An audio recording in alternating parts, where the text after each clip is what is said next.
Olá, alunos! Hoje daremos início ao livro 2 do segundo bimestre. Vamos trabalhar na primeira unidade, os povos indígenas. Hoje faremos das páginas 6 a 9. Vamos lá? Então, nas páginas 6 e 7, vocês têm a imagem de abertura. Antes de falarmos da imagem, gostaria que vocês refletissem. O que vocês acham que diferencia os indígenas dos não indígenas? Qual é a diferença de um indígena para um branco, um negro? Será que é o uso dos adornos com penas ou pinturas corporais? Será que é isso que faz a diferença? Não, pessoal. O que faz a diferença é a cultura, apenas a cultura. Bem, em relação aos adornos, com penas e pinturas, há vários povos que não utilizam ou só usam esses enfeites em festas e rituais, apenas nesses momentos. E existem povos que já nem usam mais nada. Tem povos que usam roupas como nós. Outro fato interessante é que atualmente são considerados indígenas aqueles que se reconhecem como tal e que descendem de povos nativos da América, ou seja, descendentes de pessoas de povos que já viviam aqui na América há muito tempo. Agora, vamos observar a imagem de abertura com muita atenção. Onde vocês acham que os povos indígenas vivem? Será que é apenas na floresta?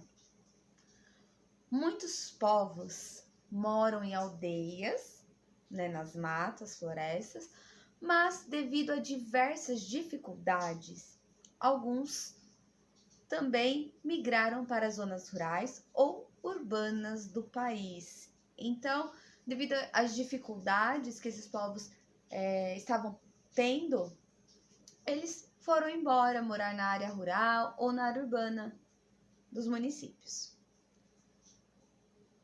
Bem, vocês têm aí duas perguntinhas. O que as crianças estão fazendo? E a segunda, o que você sabe sobre povos indígenas? Pensem, anotem e conversaremos sobre essas perguntas na nossa aula online. Bem, continuando,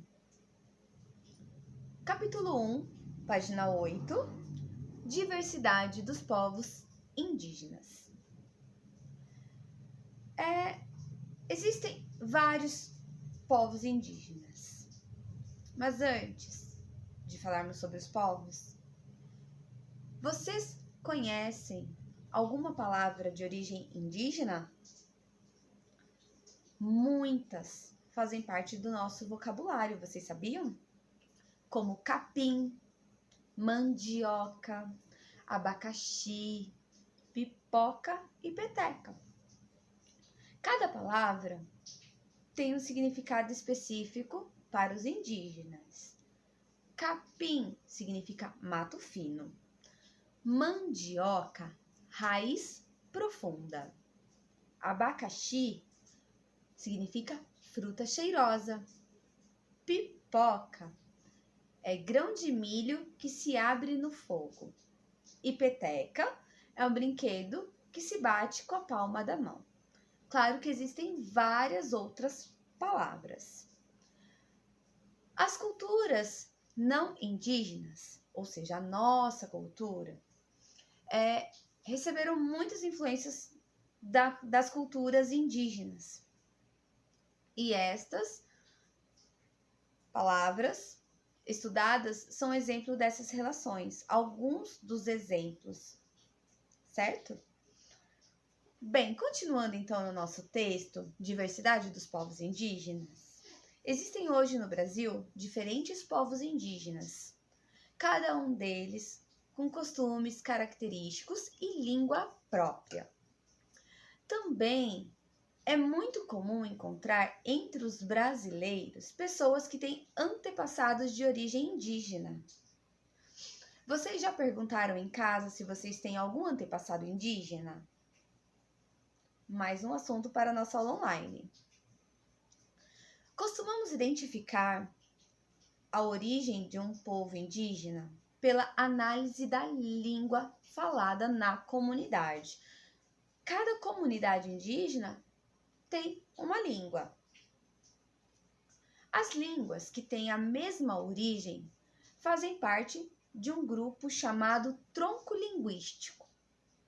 Os troncos linguísticos com maior quantidade de línguas são o tupi e o macro-G, que estão espalhados por diversos locais do Brasil. Desses troncos saíram diversas famílias linguísticas, compostas de várias línguas. Então, vocês têm aí no livro de vocês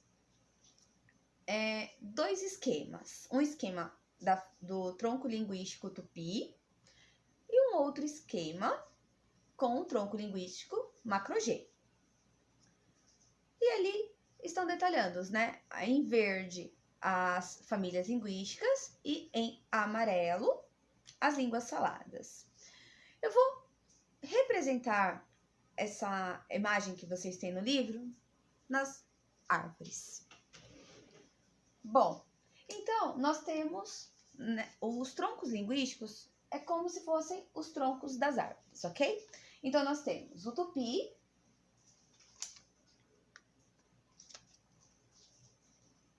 e o macro-G.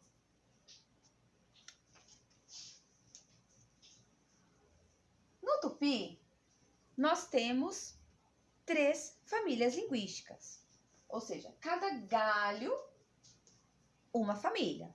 Então, nós temos o galho tupi-guarani, o galho mauê e o galho munduruku. Na família linguística tupi-guarani, nós temos as folhas que representam as línguas. Então, nós temos o guarani, o caapor e o teneterrara.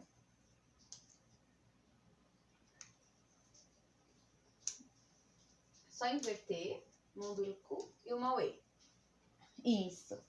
Munduruku, no galho munduruku, nós temos munduruku, nesse também, e o curuaia. E no galho mauê, a língua mauê. Então, esta é a árvore tupi, é o tronco linguístico das línguas tupi. Bem, agora vamos para o grupo de famílias, né, do macro-G, do tronco linguístico macro-G. Então, nós temos os galhos. O galho G, o galho carajá e o galho iatê. Bem, no galho G, nós temos Mebengocré, Caingangue e Chavante. Então, essas são as línguas do galho G. No galho Carajá, nós temos o Xambioá, Javaé e Carajá. E no galinho iatê, nós temos iatê. Então, este aqui é o nosso tronco linguístico macro-G, a nossa árvore macro-G. A maioria dos povos também fala o português, que recebeu e ainda recebe grande influência das línguas indígenas. Como eu falei anteriormente, né? Pipoca, mais uma palavrinha nova. Guaraná e abacaxi, por exemplo, são palavras de origem indígena presentes no nosso dia a dia.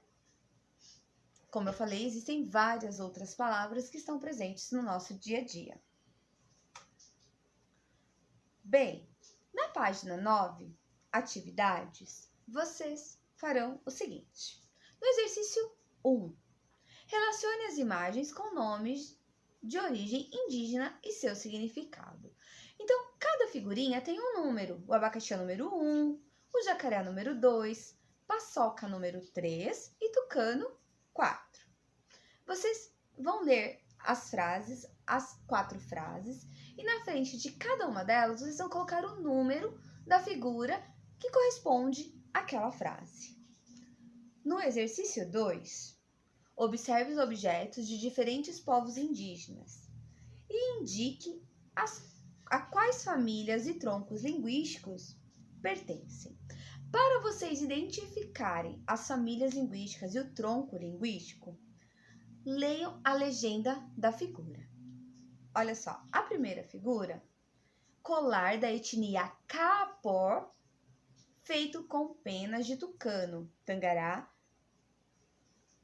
cotinga e arara. Então, vocês vão olhar a imagem, a legenda, ler a legenda. Tem uma palavrinha na legenda que pertence a uma família linguística, e a partir da família linguística, vocês vão achar o tronco que ela pertence. Na segunda figura, uma boneca feita de cerâmica da etnia Carajá. Pessoal, faremos a correção na nossa próxima aula online. Até a próxima!